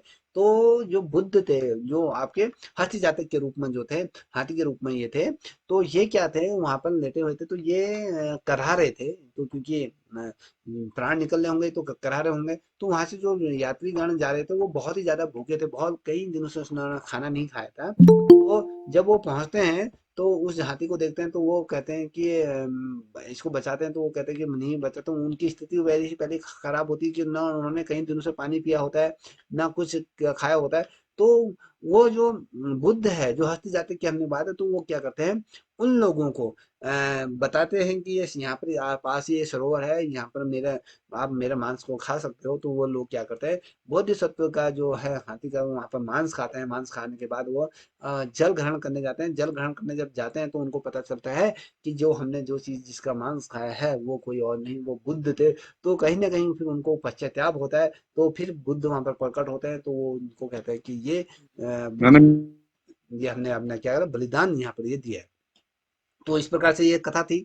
और जहाँ पर हम उमंग जातक नंद की कथा का भी यहाँ पर दर्शन वो किया गया, दीक्षा का। और आकाशचरी मतलब आकाश में जो अप्सराएं घूमती फिरती हैं, उनका भी बहुत शानदार तरीके से इसमें क्या किया गया, इस दीवार में चित्रांकन किया गया है। और जातक शत्रु की बात करें और बुद्ध के जीवन के बहुत ढेर सारे ऐसे उनके पुनर्जन्म से संबंधित जितने भी उन्होंने जीवन में जो भी किया गया, तो उनसे संबंधित चित्रों को भी यहाँ पर किया गया, कुशलता के साथ किया गया, चित्रांकन नहीं किया गया। हमने आपको माया देवी के स्वप्न की बात करी थी। यहाँ पर धनुर्विद्या अभ्यास करते हुए वैराग और साथ ही बुद्ध प्राप्ति के के बाद सुजाता का खीर ग्रहण करने का भी दृश्य यहाँ पर दर्शाया गया। बुद्ध को खीर ग्रहण करने का भी क्या है, यहाँ पर चीजें दर्शाई गई हैं, याद रखिएगा।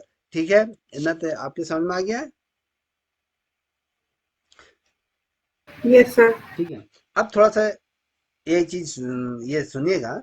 इसमें क्या दिया गया है, जो गुफा नंबर क्या है, 16 है। इसमें एक कुलीन महिला ऊंचे आसन पर सर से लटकाए हुए यहाँ पर चित्र भी यहाँ पर देखने को मिलेगा। इसके पीछे एक दासी उसे सहारा देकर उसे ऊपर की ओर उठा रही है। और अगर आप देखोगे यहीं पर ही इसी गुफा में, तो दूसरी ओर एक दासी है, उसकी नाड़ी का परीक्षण कर रही है। और साथ ही जो अन्य दासी है उसे पंखा कर रही हैं। और भूमि पर अन्य लोग जो है मुद्रा में बैठे हुए हैं। प्रत्येक के मुख में अगर देखें दुख का और निराशा का भाव यहाँ पर दर्ज है। हम जो ये बात कर रहे हैं ना, ये कौन सी है, ये आपको मैं बता दूं। हम यहाँ पर जो है ये देखिए कौन सा है, यहाँ पर आपको देखने को मिलेगा ये माया देवी का स्वप्न की हम बात कर रहे हैं। तो इसको ध्यान से थोड़ा सा देख लीजिए। और साथ ही इसमें एक चित्र भी दर्शाया गया है कि मरासन राजकुमारी का हम जिक्र कर रहे थे। देखिए, हम जब मरासन राजकुमारी का अगर हम चित्र की बात करते हैं, जैसे हस्ती जातक की बात करते थे हमने, वो अलग अलग चीजें हैं। तो इस गुफा में जो सर्व अधिक जो प्रसिद्ध जो चित्र है, वो मरासन राजकुमारी का, या कहें मस्त मरती हुई, मरासन का मतलब होता है कि मरती हुई वो राजकुमारी का वो यहाँ पर चित्रांकन किया गया है। क्योंकि वो अंतिम क्षण, वो कहें अंतिम सांसें वो ले रही है। वो कौन कौन ले रही है बताइए। जो रानी है, जो राजकुमारी है, वो क्या रे, उस नाम से यहाँ पर एक चित्र बनाया गया है। ये क्या, ये चित्र है बच्चों, ये बहुत ज्यादा विश्व विख्यात है। इसमें क्या है, एक कुलीन, मैंने आपको बताया था कि महिला एक ऊंचे आसन से सर लटकाए हुए क्या है, चित्रों को यहाँ पर चित्रांकन किया गया। उसके पीछे दासी खड़ी है, उसको कहीं ना कहीं सहारा दे रही है, उसको ऊपर उठा रही है। और दूसरी जो दासी है, कहीं ना कहीं उसका नाड़ी का परीक्षण कर रही है, जिंदा है या मरी है। तो अन्य दासी जो भी हैं, जो भी इसके अगल बगल जो दासियां खड़ी होंगी, तो उसको कहीं ना कहीं पंखा कर रही हैं। और कुछ लोग चिंताग्रस्त हैं, नीचे जमीन पे बैठे हुए हैं। और प्रत्येक के मुख में क्या है, कहीं ना कहीं विरह का भाव है, दुख का भाव है, निराशा का भाव है। तो कहीं ये तमाम चीजें दिखाई गई हैं। और जो ये चित्र है, इस चित्र में जो राजकुमारी है, जिसे हम रासन राजकुमारी के रूप में कहते हैं, तो उसके आंखें अर्ध खुली आंखें हैं। उसका जो शरीर है, कहीं ना कहीं शीतलता के साथ सहज हो गया है। और कहीं ना कहीं उसको करुणता का भाव कहीं ना कहीं वो उत्पन्न हो चुका है। और अगर हम देखते हैं विशेष, राजकुमारी की कोई और नहीं, बुद्ध के भाई जो नंद की पत्नी ये है। क्वेश्चन क्या बनता है कि कौन थी ये राजकुमारी कौन थी, जिसे हम रासन राजकुमारी कहते हैं। तो ये कोई और नहीं, ये जो थी आपके बुद्ध की जो पत्नी ना, बुद्ध के भाई की जो पत्नी थी, नंद की पत्नी थी। और ऐसी दशा नंद की जो भिक्षु बन जाने के समाचार से मिली। जब क्या होता है, ये बेसुध क्यों हुई, आप मैं थोड़ा सा ये आप समझ जाओ कि मैं जब इनके जो पति थे, इनके पति ने क्या करा, बुद्ध ये कहे मौंग ये बन गए थे। ठीक है, मौंग बन गए थे। तो राजा थे तो मौंग बन गए थे या भिक्षु बन गए थे। जब ये प्रसंग या कहें जब ये समाचार रानी को प्राप्त होता है, तो ये अपने शुद्ध बुद्ध खो बैठती है, या कहीं मरने को ये उतावली हो जाती है। तो कहीं ना कहीं इस प्रकार से दयनीय स्थिति हो जाती है। करुणता का भाव, विहर का भाव, कहते हैं कि अब मेरे पति मेरे न रह के एक साधु के रूप में या कहीं भिक्षु ये बन जाने की जब इसे खबर मिलती है, तो जो ये दृश्य है बेटा, ये बहुत ही शानदार तरीके से इसको अलग अलग भागों में दर्शाया गया है। भाग में अगर देखते हैं तो इसमें एक केले के वृक्ष का अंकन किया गया है। उसकी कोमलता को कहीं ना कहीं कलाकार ने बहुत ही शानदार तरीके से दर्शाया गया है। और यहाँ पर अगर देखते हैं तो बुद्ध का उद्देश्य देने का यहाँ पर भी दृश्य दर्शाया गया है। जो बुद्ध है, बुद्ध की जो मुखाकृति है, मुखाकृति में बहुत ही शानदार तरीके से उसको शांत स्वाभाविक रूप में बनाए। और साथ ही अगर अगर हम आसपास की अगर हम बात करें तो उसके आसपास क्या है, जितने भी दर्शक या कहें जो शिष्य हैं जो उनको सुनने आए हैं वो उनको भी दर्शाया गया है। याद रखिएगा इतना 16 नंबर की गुफा के बारे में मुझे लगता है आप लोग समझ गए होंगे। सर मैं ये कह रही थी, ये तो गुफा संख्या 2 में भी है माया देवी का स्वप्न ना। हाँ हाँ, ये मरणासन तो राजकुमारी है। ये मरणासन राजकुमारी की मरने की स्थिति में जो राजकुमारी है वो पहुंच गई है। ठीक है, तो सर अगर पेपर में आएगा तो फिर गुफा संख्या 1 में 2 में डाले या फिर उसमें देखिए क्वेश्चन क्या उसमें पड़ेगा 16 में। मैं आपको बता देता हूँ।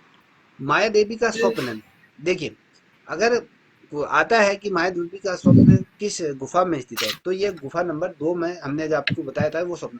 अब यहाँ पर ये माया देवी का जो स्वप्न है तो यहाँ पर वो स्वप्न एक देखती हैं कि भैया हाथी का कोई झुंड आ रहा है उसमें कुछ चीजें ला रही, तो वो वाला स्वप्न है। और जो अगर क्वेश्चन बनेगा तो इसको 2 में ही लिखिएगा। अगर मान लो दो गुफा नहीं दी गई है तो तब तो 16 को ही टिक करेगा। और मनासन राजकुमारी हमने बता दिया कि मरने वाली स्थिति को ही मनासन राजकुमारी का चित्रांकन किया गया। तो इस प्रकार से चीजें हैं, इसको देख लीजिएगा। ठीक है ना। Okay sir okay. अब देखिए गुफा नंबर हम 17 की बात करते हैं, बहुत ही महत्वपूर्ण गुफा। ठीक है, ये जो गुफा है ये 16वीं गुफा के समान ही, जो ये 16वीं गुफा है उसके जस्ट पहले में इसी के हूबहू इसी के समान ये गुफा को बनाया गया है। ठीक है, और इसका जो निर्माण की अगर बात करते हैं तो ये इस गुफा का जो निर्माण किया गया था वो किसने किया गया था, जो राजा हरिशेन था उसके शासनकाल में, वाकाटक जो राजा था उसके शासनकाल में, हरिशेन के शासनकाल में इसको बनाया गया था। अब यहाँ पर देखते तो यहाँ पर 3 चीजें हमें देखने को बड़ी ही शानदार तरीके से मिलती हैं। जो 17 नंबर की गुफा है वहां पर स्थापत्य कला, मूर्तिकला और चित्रकला का बहुत ही ज्यादा संगम देखने को मिलता है। कहीं यह विविध रूप में, कहीं विकसित रूप में देखने को मिलती है। ये जो गुफा है ये अपने आप में बहुत ही शानदार, या कहें ये तीनों कलाओं का रूप धारण किए हुए ये गुफा है। गुफा नंबर 17 जो स्थापत्य कला के रूप में भी जानते हैं, मूर्तिकला के रूप में भी जानते हैं, चित्रकला के रूप में भी इसमें विविधता देखने को मिलती है। कहीं ना कहीं ये विकसित रूप में हमें देखने को मिलती है। इस गुफा में जो बेसिकली ज्यादा चीजों को जो दर्शाया गया है इसमें बुद्ध के जन्म के जन्मांतर के जो कथाओं का किया गया है, प्रमुखता से उनको चित्रित यहाँ पर किया गया है। और ये गुफा बेसिकली प्रसिद्ध चित्रों के लिए ही जानी जाती है। अब यहाँ पर आप देख पा रहे होंगे संगीत और किन्नर युगल। सर हाँ, मैं कह रही थी चैत्य गुफा ही, मतलब चैत्य गुफा नहीं आती है ये 17वीं गुफा। ये उसी के अंतर्गत है। चैत्य। हाँ ठीक है ना। मैंने कल आपको बेटा, कल हमने वो भी दिखाया था कि कौन सी गुफा किसके अंतर्गत आती है, आपने लिखा था। सर मेरा ना प्रॉब्लम हो रखा था ना नेट, तो इसलिए मैं आ नहीं पाई थी ना कल। आ अच्छा नहीं पाई थी कल ना। ठीक, जी ठीक है। ये उसी के अंतर्गत आती है। ठीक है, अगर हम देखिए थोड़ा सा एक चीज और बता देता हूँ कि अजंता के जो गुफा नंबर 1 का और 2 का जो निर्माण काल किया गया था, जिसने बनाया था, तो हमने जैसे बताया किया कि चाकुल्य राजा के वंश में बनाया था। 16 नंबर और 17 नंबर का जो गुफा का जो निर्माण किया था वो गुप्त काल मतलब वाकाटक राजाओं के समय में इसका निर्माण किया।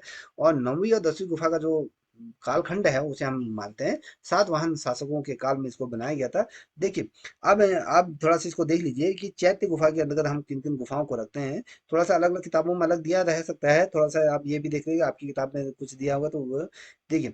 क्योंकि जो चैत्य गुफा है, चैत्य गुफाओं के अंतर्गत आपकी 9वीं आ जाती है, 10वीं आ जाती है, 19वीं आ जाती है, 26वीं आ जाती है और 30वीं नंबर की गुफा आपके चैत्य गुफा के रूप में ये जानी जाती है। ठीक है, ओके सर ओके। अब देखिए थोड़ा सा मैं आपको और थोड़ा सा बहुत महत्वपूर्ण चीज बताने जा रहा हूँ, थोड़ा सा इस पे ध्यान दीजिएगा सभी बच्चे। ठीक है, ये समझ में आ रहा है, इसको नोट डाउन करते हुए चलिएगा। देखिए बहुत ज्यादा महत्वपूर्ण, देखिए गुफा नंबर 1 में पहले लिखिए गुफा नंबर 1, उसका जो निर्माण काल की अगर बात करूं वो चाकुल्य राजाओं के समय में उसको निर्माण किया गया था। गुफा संख्या 1 में कुल कितनी कोठरियां हैं, कोई क्वेश्चन बनता है तो आपको पता होना चाहिए। वहां पर 14 कोठरियां वहां पर हैं। अब गुफा संख्या 1 में कौन कौन से चित्र मौजूद हैं तो उन चित्रों को भी नोट करते हुए चलिएगा। मैं बोलता हूँ आप लिखिएगा, एक जगह पर लिखिए गुफा नंबर 1 के प्रमुख चित्र। ठीक है, इसमें कुल कोठरियों की संख्या गुफा नंबर 1 में जो कोठरियों की संख्या है वो 14 है। इसमें जो गुफा नंबर 1 में पहला जो चित्र है, सर थोड़ा आराम आराम से बताओ ना, थोड़ा लिखने में फिर दिक्कत हो रही ना, आराम आराम से ना। चलिए पहला जो चित्र है मार विजय का जो चित्र है, मार विजय लिखिए। पहली गुफा नंबर 1 का पहला चित्र मार विजय है। दूसरा चित्र है पद्मपाणि बोधिसत्व। तीसरा चित्र है वज्रपाणि बोधिसत्व। जो चौथा चित्र है नागराज या शंखपाल का चित्र है। और पांचवा जो चित्र है वो नागराज की सभा का दृश्य यहाँ पर दर्शाया गया है। गुफा नंबर 1 में नागराज की सभा का दृश्य दिखाया गया है। और जो छठा नंबर का जो प्रश्न है ना, चित्र है, उसमें दिखाया गया है कि जो चाकुल्य जो राजा है पुलकेशन, देखिए जो चाकुल्य राजा पुलकेशन द्वितीय के दरबार में राजदूत ईरानी दूतावास का स्वागत करता हुआ दर्शाया गया है कि एक चित्र बनाया गया है जो चाकुल्य राजा का, जो पुलकेशन द्वितीय जो राजा था उसके दरबार में एक यूनानी राजदूत आता है, उसका स्वागत का चित्रांकन वहां पर दर्शाया गया है, वो चित्र दर्शाया गया है। और सातवें नंबर का जो चित्र है वास्तविकता का चमत्कार, वास्तविकता पर चमत्कार दर्शाया गया है। और आठवें नंबर का जो इसमें चित्र दर्शाया गया है वहां पर चींटियों के पहाड़ पर सांप की तपस्या, चींटियों के पहाड़ पर सांप की तपस्या, ये आपका आठवें नंबर का चित्र इस गुफा में है। और 9वें नंबर का जो चित्र है वो है आपका बैलों की लड़ाई। इसमें दो बैलों को दिखाया गया, उसमें बैल आपस में लड़ते हुए दर्शाए गए हैं। तो कभी क्वेश्चन पूछा जाता है कि बैलों, अजंता की वो कौन सी गुफा है जिसमें बैलों की लड़ाई दर्शाई गई है, तो गुफा नंबर 1 वो है जहां पर बैलों की लड़ाई करते हुए दिखाई है। और 10वें नंबर की जो गुफा है, नहीं 10वें नंबर का जो चित्र है उसमें काली राजकुमारी दर्शाई गई है, काली राजकुमारी को वहां पर दर्शाया गया है। और नंबर 11 में नंद और सुंदरी की कथा दर्शाई गई है, नंद की और सुंदरी की कथा को यहाँ पर दर्शाया गया। और नंबर 12 जो चित्र है वो महाजनक जातक का चित्र है। और जो 13वें नंबर का जो प्रश्न चित्र है वो प्रेमी युगल का चित्र यहाँ पर दर्शाया गया है। और क्वेश्चन पूछा जाता है कि अजंता की गुफा नंबर 1 का जो सर्वश्रेष्ठ चित्र इनमें से कौन सा है, तो आपको पता होना चाहिए पद्मपाणि बोधिसत्व इस गुफा का सर्वश्रेष्ठ चित्र के रूप में जाना जाता है। ठीक है, समझ में आ रहा है? जी सर। सभी के समझ में आ रहा है? अब देखिए बात करेंगे दूसरे नंबर की गुफा। लिखिए दूसरे नंबर गुफा के चित्रों को हम यहाँ पर देखते हैं।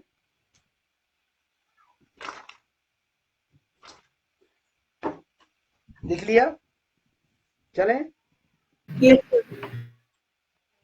अब देखिए दूसरे नंबर की जो गुफा है, दूसरी गुफा में माया देवी का स्वप्न है और साथ ही बुद्ध का जन्म है, सर्वनाश का चित्र है, प्राणों की भीख मांगती हुई भिक्षा, प्राणों की भिक्षा से संबंधित प्रश्न वो है, झूला झूलती राजकुमारी का चित्र है, सुनहरे मिर्ग का धर्म उद्देश्य इसमें देते हुए दिखाया गया है, सुनहरे मिर्ग का धर्म उद्देश्य। और इसमें महाहंस जातक का चित्र इसमें दिखाया गया है।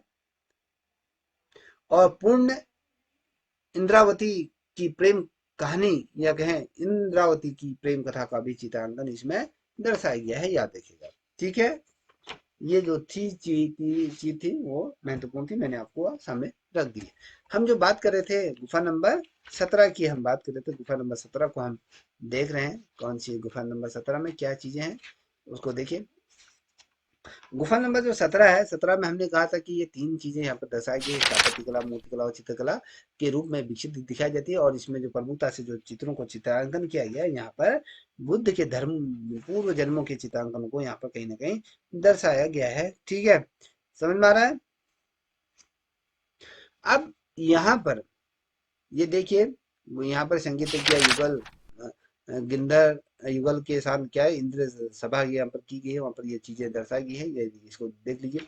देखिए 17वें नंबर की गुफा की अगर हम बात करते हैं, देखिए जीवन चक्र, साथ ही आकाश में गंधर्व और इंद्र की यहाँ पर चीजें दिखाई गई। थोड़ा इसको समझने से पूर्व थोड़ा सा इसको विस्तार में थोड़ा मैं अपने अनुसार इसको समझाता हूँ, फिर इसके आधार पर आपको समझाऊंगा। देखिए 16 नंबर की जो गुफा है, अगर उसके चित्रों को अगर देखें तो ये अजंता के सर्वश्रेष्ठ आलेखन जो होते हैं उनमें से ये एक माने जाते हैं, गुफा नंबर 16वीं की, 17वीं की। ठीक है, अगर आज देखें तो लगभग अगर हम देखते हैं इस गुफा में, तो लगभग आधे से आधे चित्र इसमें क्या है, पूर्णतः रूप से क्या हुए हैं, नष्ट हो चुके हैं। एक स्थान यहाँ पर दिया गया है इस गुफा में, अगर आप देखोगे तो वहां पर एक दिव्य गायकों का किया गया, कुछ गायकों का ये समूह है, यहाँ पर वो चित्र दर्शाया गया है। संयोगवश ये जो चित्र है, आप देखोगे इस गुफा नंबर 17 में एक गायकों, जो गायक होते हैं, गायकों का एक समूह है, वहां पर वो गायन कर रहे हैं। तो ये जो वाला चित्र क्या है, इस गुफा में बच गया, जिसकी ओर एक और क्या है, गायकों का समूह को समूह के उड़ने का प्रभाव प्रतीत होता है कि गायक क्या है, उड़ रहे हैं। दूसरी ओर जो गान में जो लीन हुए हैं जो लोग हैं, वो गंधर्व की मुखाकृति लिए हुए बैठे हैं। और जो गुफा नंबर 17वीं की अगर बात करते हैं, तो इसके द्वार पर प्रेम सक्त कि कई ऐसी दंपतियों के चित्रों को यहाँ पर दर्शाया गया है। तो कहने का मतलब है कहीं ना कहीं इसमें बहुत शानदार तेजी से चीजों को दर्शाया गया। ठीक है, अब देखिए यहाँ पर ये दिया गया है कि यहाँ पर जीवन चक्र है, जीवन के बारे में चीजों को व्याख्यान करते हुए यहाँ पर दर्शाया गया है। तो यहाँ पर क्या किया है कि बरामदे की बाईं ओर की भित्ति पर जीवन चक्र का प्रभावशाली चित्रांकन किया गया है। जीवन चक्र जो आपके बुद्ध के पीछे आप देखते होंगे, वो चित्र को यहाँ पर दर्शाया गया है, जो जीवन का प्रतीक है। और साथ ही इसके केंद्र में वानर हो गए, जो बंदर हो गए, मिथुन हो गया, कुमार हो गया, ऊंट हो गया, आकृति को इसमें क्या है, चित्र गया है। इन जो चक्र होता है, आपने देखा होगा धर्म चक्र है, इसमें चक्रों की तिलियों के बीच में जीवन की विविधताओं के लिए क्या करें, उसमें दृश्य या प्रेमी युगल, बाजार, नृत्य, संगीत, किसान गोष्ठी, ऋषि मुनि, राजमहल, सभी चीजों का किया गया, चित्रांकन किया गया। धर्म चक्र के अंतर्गत सभी चीजों को, सभी घटनाओं का यहाँ पर किया गया, शानदार तरीके से चित्रांकन किया गया है, याद रखिएगा। इतना समझ में आ गया होगा, है ना।